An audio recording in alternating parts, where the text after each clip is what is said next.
Okay, we're gonna try this again. We are here with Felicia. Yay! You are the social media manager of Playbill. Yes. So why don't we start and you tell us about what that entails as a job. Yeah, so Playbill social media manager. Basically, I manage all of our social platforms, so Facebook, Twitter, Instagram, Spotify, Snapchat, all that kind of stuff. And then I also do like the strategy stuff, so our coverage for the Tony Awards or Broadway Con, or working with different partners and advertisers to make a fun social media experience. Can you take us through like an average normal day at playbill.com? Yeah. So every day is different, but I guess it's most likely to be I go in and I kind of look through our social media platforms to see like the notifications and the mentions and the comments and all of that stuff. And then it's immediately tweeting out the news and Facebook in the news, and then part of my time is dedicated to developing like graphics or the videos for the Instagram story or like social media reports and looking at the numbers, or maybe I'm off at an event doing a Facebook Live, or creating documents to work with the partners. It's all so much. How did you get into the Broadway world? So I actually started out as a kid doing theater and dancing, and then I went through puberty, and they were like, you aren't going to be a dancer. And I was like, cool. So then I really wanted to go to NYU anyways and be a dancer and like defy all the haters, but I didn't make it. So then I went to the University of Texas, and that's where I actually discovered like writing and social media. So it's kind of reverse, where I liked theater and dance and then went into social media.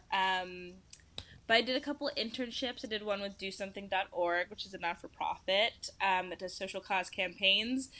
And I loved it, and I had a hard time deciding if I wanted to do social media after college or if I wanted to do dance. And I did a show at Zach Theater the summer after I graduated from college called The Who's Tommy, and I loved it. I just knew that auditioning and the grind of that kind of stuff in New York wasn't for me. So I was like, you know what, I'll do like writing, editorial, social media stuff. So I applied to a couple places and wanted to work at BuzzFeed, but my intern supervisor and the CEO of Do Something called me and were like, no, come work for us. And I was like, I love you. Yes, of course. And so it's kind of how I got into social media, but then the Playbill job came along, and I was like, this is the perfect mesh of like my theater love and my social media love. Awesome. And you are also the first social media manager for Playbill? Yes. Yes. So that's pretty cool. Tell me what it's been like from when you started to where you are now with Playbill. Totally. Yeah. No, it's been crazy being the first social media manager, because it's such an iconic brand, and like it means so many different things to so many different people. So what it means to me is probably different what it means to you versus the kid in Arizona, right? Like, so we all have these different ideas of it, and trying to balance that has been a challenge, but there's so many exciting moments of the job of like making it accessible to the kid in Arizona or the kids anywhere that's not New York, and really bringing Broadway to them through like the Snapchat takeovers and Instagram and all of that stuff. So it's been kind of like that, like figuring out what Playbill's voice is on social media for all of its different constituents. Awesome. You were recently at the Tony Awards. Can you tell me what you did and what it was like being on the red carpet? It was so exciting. It was crazy. It was wild. It was hectic. It was chaotic. It was 1,000 degrees outside, but it was so much fun.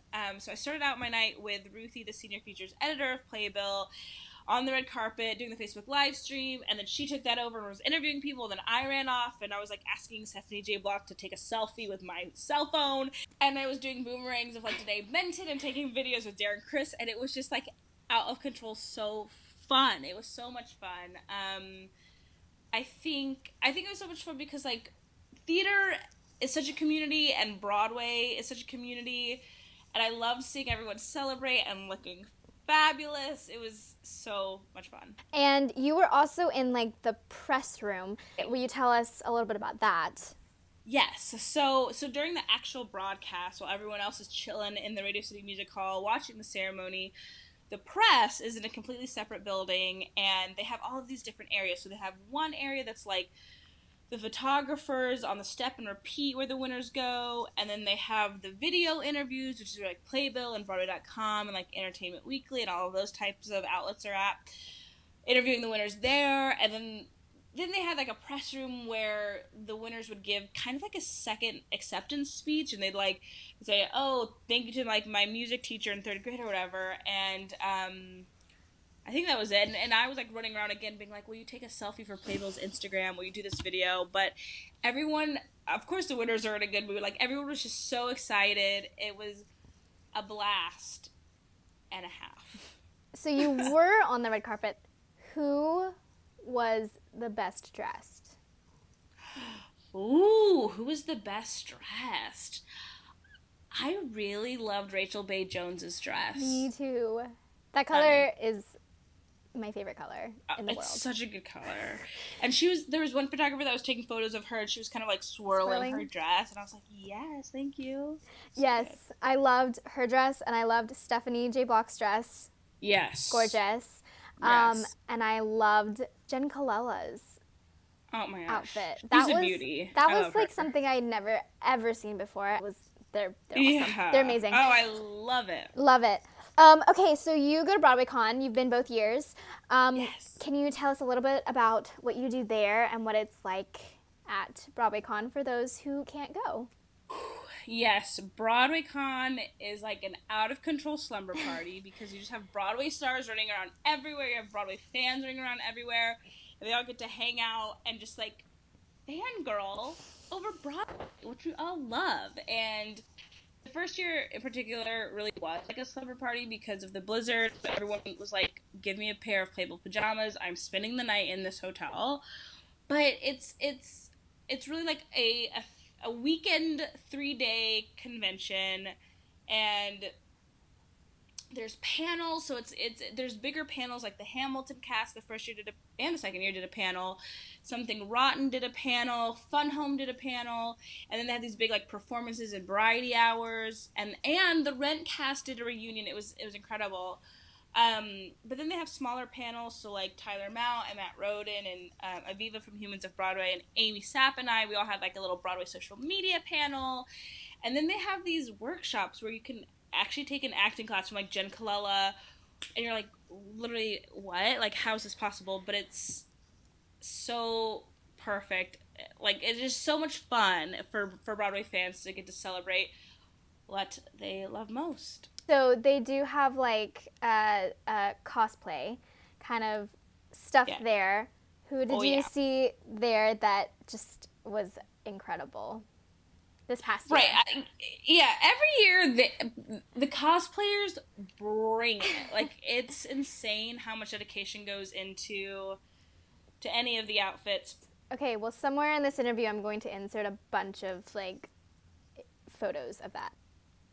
In particular, there was a set of twins who dressed up like the eels from The Little Mermaid, and they had like Heelys on their shoes, or like the roller skate shoes, head to toe neon green. They brought it, and there were like a couple phantoms I remember. I'm trying to think what else. There were so many. There were some Gloria Estefans actually. Oh. Schuyler's sisters. And there were actually a lot of Glindas. I was very impressed with the amount of Glindas in the blue bubble dress that were awesome. Nice. Do you have any advice for people who might want to go into a career similar to yours? Yes, it's crazy and exciting, and you never sleep. But if you are looking to do social media full time, I would recommend creating as much content as you can and consuming as much content as you can, because that way you figure out what works on the internet and what doesn't, and what works for your personal brand, which I know is cheesy and we all like laugh about that, but personal brands are a real thing, and it can help you navigate different ideas if you end up doing it full time, because what doesn't work now might work in the future, and what works now might not work in the future, but can form something else you can do in the future. And I think it's important just to start trying stuff, just like throwing the spaghetti against the wall, seeing what happens, and tweaking it from there. And I think that's the exciting thing about social media is like anyone can make anything. Like you can start a vlog, or you can do all these different things. And I think you should just get out there and try it. Okay. I thought we'd do like a quick speed round for the final thing. Since you did, I'm just gonna come up with. I did. So we're gonna continue that. Okay. Favorite musical this season. Favorite musical. It's a tie between Great Comet and Come From Away. Okay. Favorite play this season. Jitney. Most famous star that you saw at the Tony Awards that you think that like the person that little you would like freaked out about. Oh my gosh. Well, that's tough. I'll say 25-year-old Felicia, who was just in the midst of watching How I Met Your Mother, was so excited to see Kobe Smulders there. I was like, let's go to the mall center today. But also seeing Leslie Odom Jr. was really cool. Bette Midler. Yeah, I think young Felicia would have been excited to see Bette Midler. Favorite revival that has happened this season? Cats. I love Cats. I feel like I'm the only person our age that likes Cats, but I love it. And I was happy to go back to the Jellicle Ball. Awesome. Favorite revived play? Favorite revived play is Jitney. So I guess if the first question could be Sweat. I love Sweat and Jitney. They're the best plays, yes. Let me see. What show do you want to be revived that has yet to be revived? Oh. Ooh. Well, I know it's way too soon for In the Heights, but I would love In the Heights. I would love Beauty and the Beast. And I'm really looking forward to seeing Once on This Island. I don't know the show really well, but I'm excited to see it.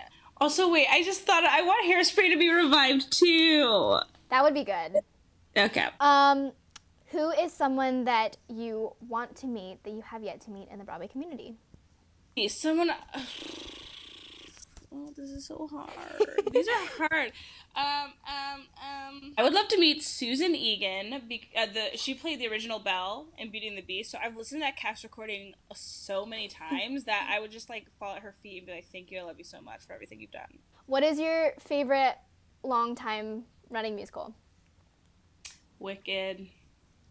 I love Wicked so much. It's a good show. Do you have a favorite theater? Ooh, that's really good. I would say the Richard Rodgers because that's where I saw my first musical on Broadway, which was Porgy and Bess. Me too. And my first Broadway show was If Then. Oh, Tyler loves If Which Then. Which is at the Richard Rodgers. Yes. If Then was my first show. It was my first show, first time meeting Jen Colella, first time going backstage. First time in New York City. It was just all of my firsts. So I have like If Then has a special place in my heart. Oh, I love that. Yeah. No, Richard Rodgers is like a magical theater. Favorite social media platform? Ooh, it depends on the day, but right now I'm really vibing with Instagram. But like a few days ago it was Twitter, and sometimes Tumblr. Tumblr has a soft spot in my heart too. Favorite award show?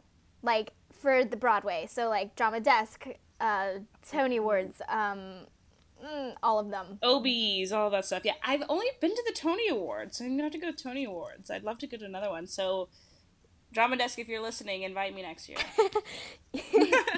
Favorite musical of all time? In the Heights. Ah! I love In the Heights. I love In the Heights. I love In the Heights. And favorite play of all time? Ooh, Intimate Apparel by Lynn Nottage. Oh, interesting. Yeah, it's a good one. I don't know many plays, so I don't know that one. But actually, and Raisin in the Sun by Lorraine Hansberry is really good too. That is. I only know like plays from reading them in school, but all the ones I read in school were very good. Yes, yes. Thank you for this interview. And I will be sure to put down all of your social media down below, and all of Playbill's social media and whatever else down below, and wherever else I post this existence. And yay! Yay! Thank you so much! Awesome.